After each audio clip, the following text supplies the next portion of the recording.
Wakati ule baadhi ya watu walifika wakampasha Yesu habari ya Wagalilaya ambao Pilato alichanganya damu yao na damu ya sadaka zao.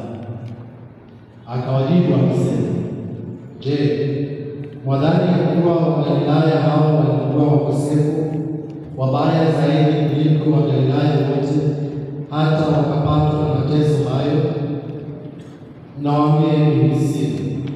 Lakini msipotubu, ninyi nyote mtaangamia kwa namna hiyo hiyo." Hao mwadhani ya kwamba wale 18 ambao mnara wa Siloamu uliwaangukia na kuwaua walikuwa wakosaji kuliko wakazi wote wa Yerusalemu? Nawaambieni sivyo. Lakini msipotubu, ninyi nyote mtaangamia vivyo hivyo. Akisema mfano huu, mtu fulani alikuwa amepanda mtini katika shamba lake la mzabibu, kisha akaenda kutafuta matunda juu yake asione. Akamwambia mtunza bustani, "Tazama, tangu miaka 3 ninakuja kutafuta matunda katika mti huu, nisipate kitu, basi nikate. Kwa nini uiharibu ardhi?" Naye akamjibu, "Bwana, wacha bado mwaka huu nipate nafasi ya kupalilia pande zote na kutia mbolea. Ukizaa matunda mema, usipozaa kata." Injili ya Bwana.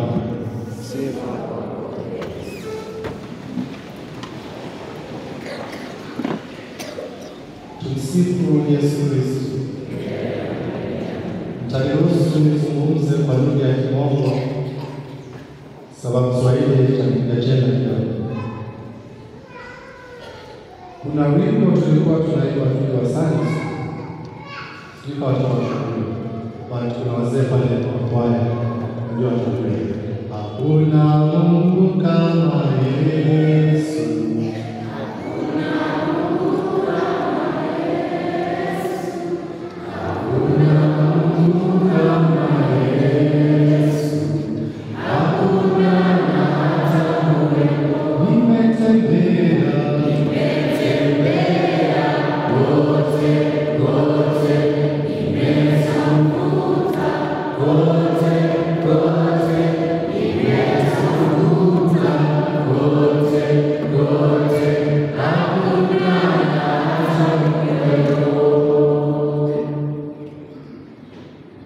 My name is Father Joseph Lucas, and I'm from the Archdiocese of Kingston, Jamaica, the Caribbean, somewhere in Central America. I'm not a Jamaican, despite I have the hair of a Jamaican appearance. I'm very much acquainted with characters of somebody from these lands. are very much characters. Wananiambia kwa Islamu na ni ukweli. Mara nyingi kama mpadri tunatayarisha injili vizuri, lakini ukifika pale mbele unapatia ujumbe tofauti, na hivyo ndio utaenda.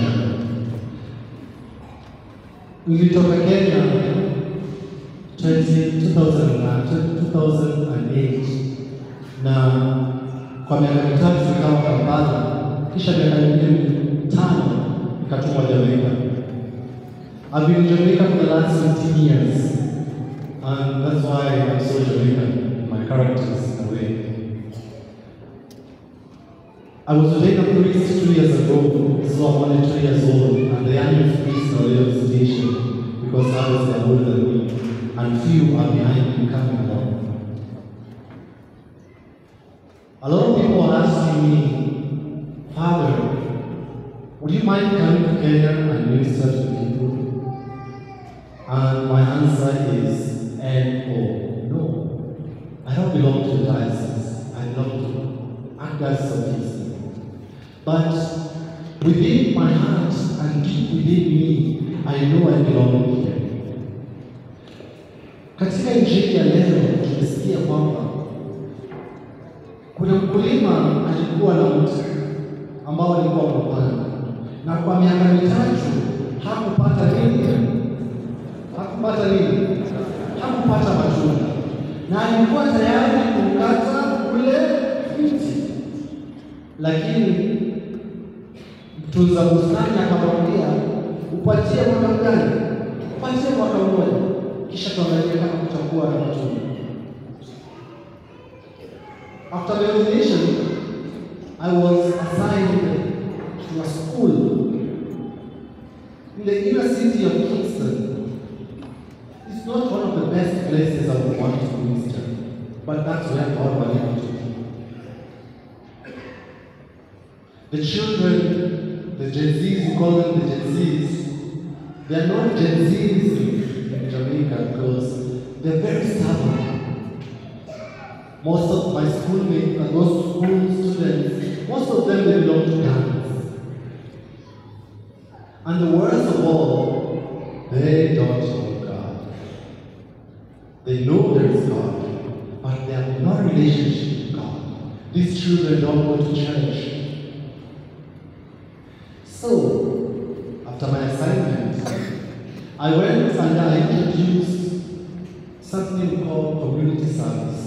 So, children from school will go to the inner city where brothers and missionaries of the poor work and sisters of Mother Teresa, and then we help them with duties.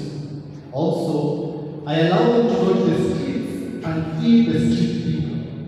In Jamaica, we have a lot of deportees from America and from UK, and believe it or not, if you come back home from those places, your family rejects you, so you stay outside the house. So most of these people sleep on the streets. They become drug addicts, they become gangs, they become thieves.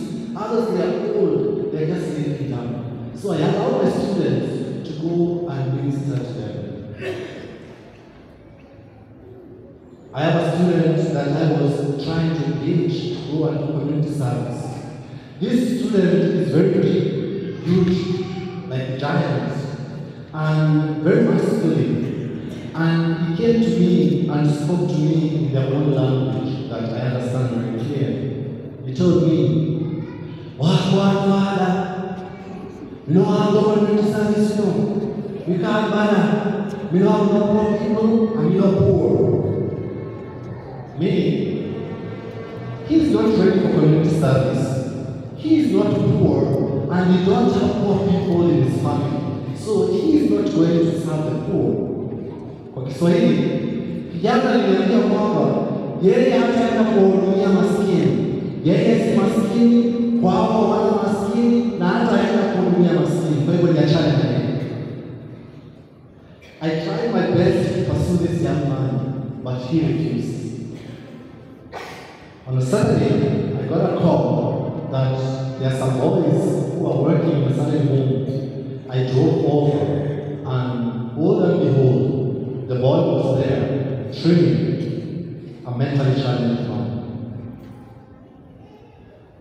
I went inside and I continued my duties. It's something that I do normally. And after I finished cleaning the head of the boy, he came and helped me feeding the residents, who some of them salivas are pouring and it's nasty just to see them. But this gentleman helped me to feed. I didn't say anything. I asked him to come in my car and I drove him home.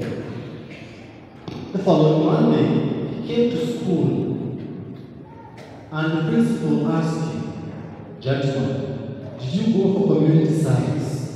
And he said, "Father, we don't have anything that you know. We can't manage, but you know what, Father? We love it. We have to do it 40 hours and we have to go there every weekend." Just because of that one day, that young man continued the community service for 40 hours, but every other Saturday he goes for community service and helps the poor. As I was sitting there, my days are coming to an end to go back. And the choir was singing so melodiously, as they always sing. And the children are seated down peacefully. And I see crowding. And I want to stay home. My parish has 40 people. Jumuiya ya Maendeleo. 40 persons. But look, I saw a child by Adoration Chapel. She went and picked flowers and took to Jesus. And the girl was very short because she had to tiptoe to put the flowers. And the girl was there looking, and I was standing by Father's house. A child was Jesus. I wanted to stay home. But like the scriptures, will I like Jamaicans because of the crowd of the Africans who go to church? Will I cut my students because they're not bearing fruits because of the children I see in the church? Will I cut my family because they don't believe in priesthood? Many times we cut people because they're not bearing fruits. Even in choir, sometimes we keep people out because their key is not to the people, and we tell them to show out. Sometimes we keep people out of Jumuiya because they're not cooperative. Give them one more year.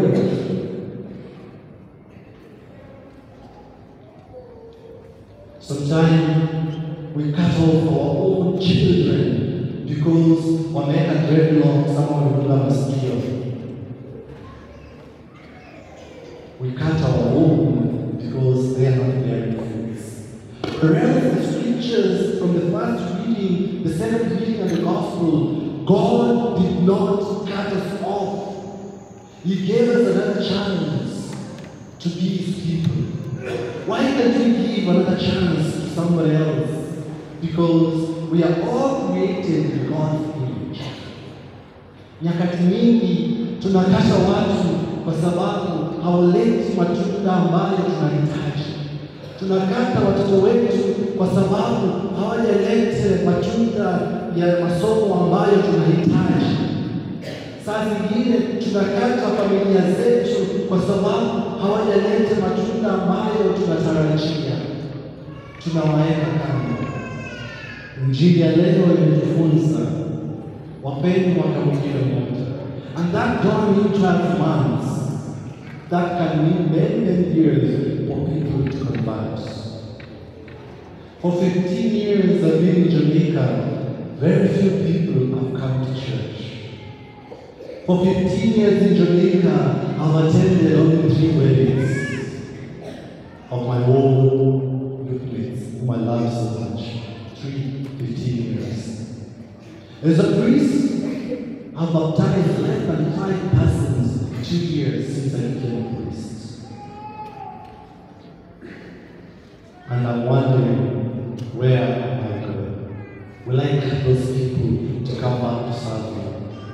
And if I cut them, who is going to serve them? Today I challenge you. Because somebody somewhere Mmoja wenu ameketi hapa ako na shida na watoto wake. Mmoja wenu hapa ako na shida ya mtu. Usimkate tafadhali. Omba. Pray.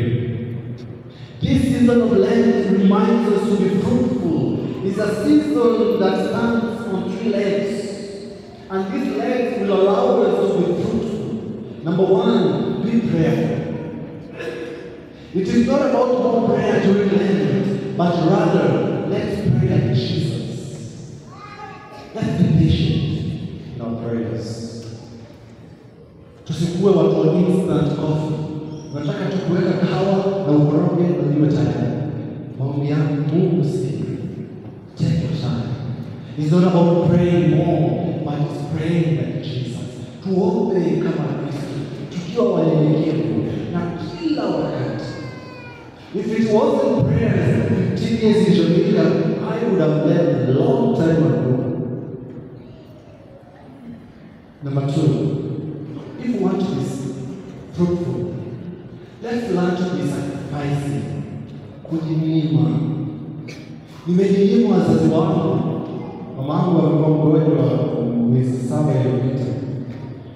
I had to sacrifice my own mother for 6 months before I came back home. I had to sacrifice my people. But it's not just about sacrificing, but it's more willpower to the sacrifice that you are giving. It is rather that we are inspired to be more loving in every sacrifice that we are offering. Don't just sacrifice. Sacrifice to little love. Number 3 and last one. It's almsgiving. Giving. Kuwapa ambao hawana. Isikuwe tu ni kuwapa, lakini tuwape na mapendo. Let's not just give for the sake of giving, but give with love. Do you know why our choir is famous? Because in Jamaica I watch them. Do you know why they are famous? Do you know why they are famous? Because they sing with love. They are not singing for favors and being popular in YouTube, but they are singing with their whole being to praise God. When you come to church, are you just coming to bed more? Or to see who's preaching and what they're preaching and who is singing and what they're singing? Today, I challenge you. Pray, sacrifice, and give alms. But in all that, love must be there. The season of Lent is not just about season for more prayers, more sacrifice, or more fasting, or even more thanksgiving. The season of Lent is not about doing things for God. The season of Lent is reminding each one of us what God has done for us. Wakati huu si wakati tu wa kuomba na kuomba maskini, lakini wakati wa kujikumbusha yale Kristo ametutendea. Because if I stand here, you can say that God has picked one of you playing drum here, dancing with Maria Goretti here, serving Mass here. We are here to give thanks to what God has done to each one of us. Usiukate ule mtu. Shukuru kwamba umemea. Tilia mbolea kidogo, matunda. Tusikate familia zetu. Tusikate kanisa yetu. Tusikate kazi zetu. Tuwe wapole. Let's pray. Let's sacrifice. And let's give almsgiving. It's not about what you are doing for God, but it's about what God has done for you and for me.